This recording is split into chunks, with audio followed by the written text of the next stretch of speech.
السلام علیکم ورحمۃ اللہ وبرکاتہ نحمده ونصلي على رسوله الكريم اما بعد قال رب اشرح لي صدري ويسر لي امري واحلل عقدة من لساني يفقهوا قولي۔ میرے بھائیوں بہنوں، حضرت علی رضی اللہ عنہ جب امیر المؤمنین بنائے گئے تو ان کی خلافت کے زمانے میں ایک عجیب واقعہ پیش آیا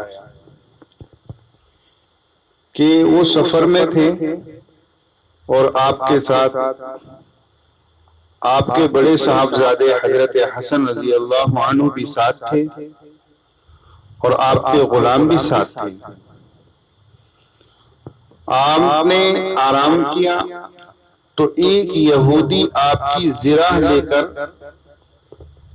چوری کر کے بھاگ گیا، اور اس زمانے کے اندر زرہ بہت مہنگی ہوا کرتی تھی، بہت قیمتی ہوا کرتی تھی۔ بہرحال حضرت علی رضی اللہ عنہ نے قاضی صاحب کے یہاں مقدمہ دائر کیا، اور قاضی صاحب کو میں بتاتا چلوں کہ قاضی صاحب بھی وہ تھے جو حضرت علی رضی اللہ عنہ کے شاگرد تھے۔ قاضی شریح، قاضی صاحب کے یہاں پہ جب فیصلہ ہونے کا وقت آیا تو اس یہودی کو بھی حاضر کیا گیا۔ قاضی صاحب نے حضرت علی رضی اللہ عنہ سے فرمایا کہ یا ابو الحسن، آپ گواہ پیش کیجئے کہ اس شخص نے آپ کی زرہ چوری کی ہے۔ حضرت علی رضی اللہ عنہ نے حضرت حسن رضی اللہ عنہ کو کھڑا کیا۔ حضرت حسن رضی اللہ عنہ نے گواہی دی کہ میں نے اپنی آنکھوں سے دیکھا کہ اس شخص نے میرے والد محترم کی زرہ لے کر چلا گیا، یعنی چوری کر لی۔ میں گواہی دیتا ہوں اس بات کی کہ میں نے اپنی آنکھوں سے دیکھا ہے۔ تو قاضی صاحب نے ان کی شہادت کو سنا اور اس کے بعد میں کہا کہ شریعت کے اندر بیٹے کی گواہی باپ کے حق میں قبول نہیں کی جاتی، لہذا ابو الحسن آپ کوئی اور گواہ پیش کیجیے۔ تو حضرت علی رضی اللہ عنہ نے غلام کو پیش کیا، کھڑا کیا۔ انہوں نے بھی گواہی دی کہ میں نے اپنی آنکھوں سے دیکھا، میں نے اپنی آنکھوں سے دیکھا کہ اس شخص نے زرہ کو چوری کیا اور تیزی کے ساتھ میں بھاگ گیا۔ قاضی صاحب نے فرمایا کہ شریعت کے اندر غلام کی گواہی اپنے آقا کے حق میں قبول نہیں کی جاتی، اور پھر فرمایا کہ یا ابو الحسن، آپ کوئی اور گواہ پیش کر سکتے ہیں؟ تو حضرت علی رضی اللہ عنہ نے منع فرمایا کہ میرے پاس اور کوئی گواہ نہیں۔ پھر اس یہودی کی طرف متوجہ ہوئے اور کہا کہ کیا آپ قسم اٹھا سکتے ہو کہ زرہ آپ کی ہے، آپ نے چوری نہیں کی؟ تو اس یہودی نے جو مسلمان نہیں تھا فوراً قسم کھا لی کہ ہاں یہ زرہ میری ہے، میں نے کوئی چوری نہیں۔ لہذا مجلس برخاست ہو گئی۔ قاضی صاحب نے اس کے حق میں فیصلہ کر دیا کہ یہ زرہ آپ کی ہے، آپ لے جا سکتے ہیں۔ وہ یہودی خوشی خوشی اس زرہ کو اٹھا کر لے کے چلا گیا، باہر نکل گیا، سارے لوگ چلے گئے۔ حضرت علی رضی اللہ عنہ موجود تھے اور آپ کے صاحبزادے اور وہ غلام بھی موجود تھے، اور قاضی صاحب بھی موجود تھے اس جگہ پر جہاں پر فیصلہ ہوا۔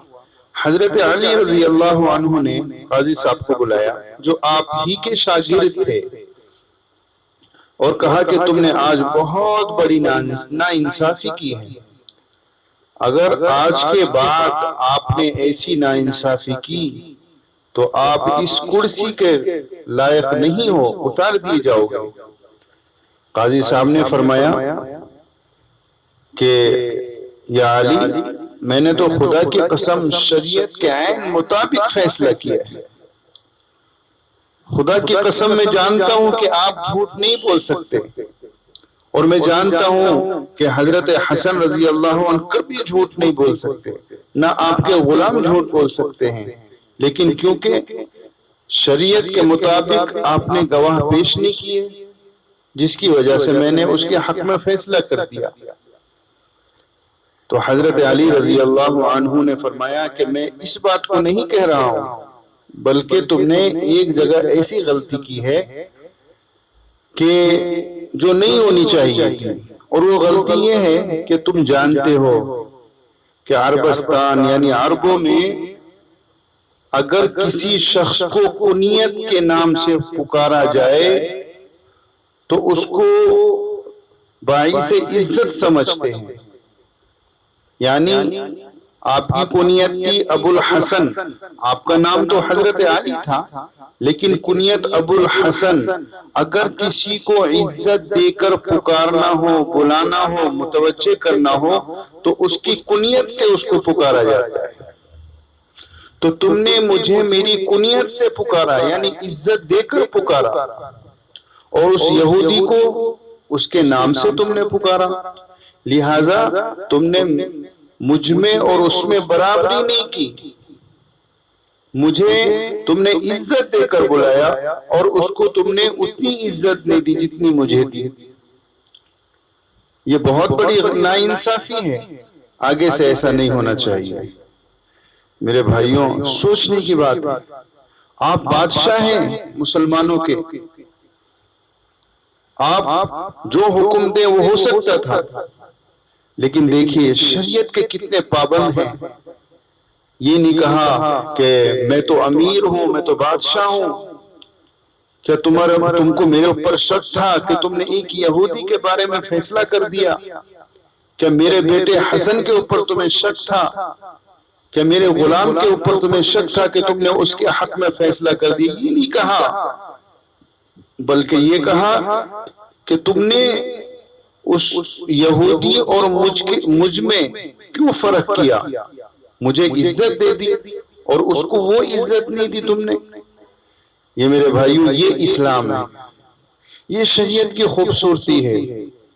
ابھی آگے چلیے کہ اتنی بات ہونے کے بعد میں جب باہر نکلے تو وہ یہودی زرہ لے کر باہر کھڑا ہوا انتظار کر رہا ہے۔ قاضی صاحب نے فرمایا کہ بھائی آپ یہاں کیوں کھڑے ہو؟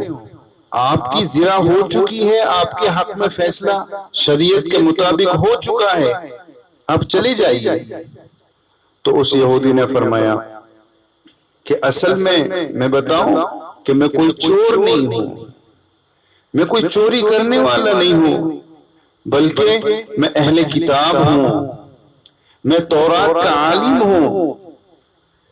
میں نے اپنی تورات کتاب میں پڑھا تھا کہ حضور صلی اللہ علیہ وسلم کے چوتھے خلیفہ کی علامات کیا ہیں، تو اس میں ایک علامت یہ لکھی ہوئی تھی کہ چوتھے خلیفہ کو جب عدالت میں پیش کیا جائے گا تو وہ حق پر ہوں گے، لیکن فیصلہ ان کے برخلاف کیا جائے گا۔ وہ حق پر ہوں گے لیکن فیصلہ ان کے خلاف دیا جائے گا۔ ایک غیر مسلم جو مسلمان نہیں ہوگا ان کے حق میں فیصلہ کر دیا جائے گا۔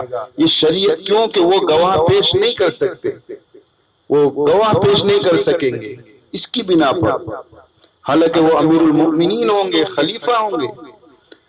تو میں اس چیز کو آزمانا چاہتا تھا، میں اس چیز کو آزمانا چاہتا تھا کہ کیا واقعی آپ چوتھے خلیفہ ہیں حضور صلی اللہ علیہ وسلم کے؟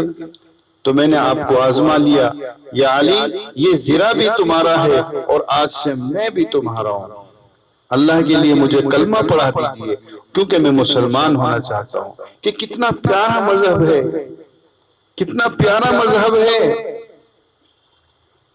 کہ اس مذہب نے کسی بادشاہ کو نہیں دیکھا کسی خلیفہ کو نہیں دیکھا، اور یہ بھی نہیں دیکھا کہ جو مجرم ہے، جو ملزم ہے، وہ مسلمان ہے یا غیر مسلمان ہے، بلکہ انصاف کیا ہے، انصاف کیا ہے۔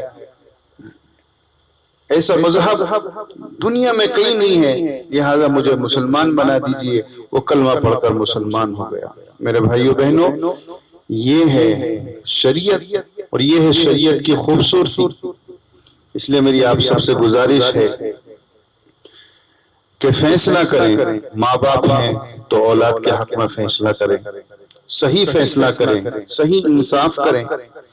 اولاد ہے تو ماں باپ کے حق میں انصاف کرے، بیوی بچوں کے حق میں انصاف کا معاملہ رکھے، پڑوسیوں کے معاملے میں انصاف کا معاملہ رکھے، رشتہ داروں کے معاملے میں انصاف کا معاملہ رکھے۔ یعنی ہر شخص کے بارے میں انصاف کا معاملہ رکھے۔ یہی شریعت ہے، اور یہی شریعت کا حکم ہے، اور یہی شریعت کی ہمیں تعلیم ہے۔ اللہ ہم سب کو عمل کی توفیق عطا فرمائے۔ السلام علیکم ورحمۃ اللہ وبرکاتہ۔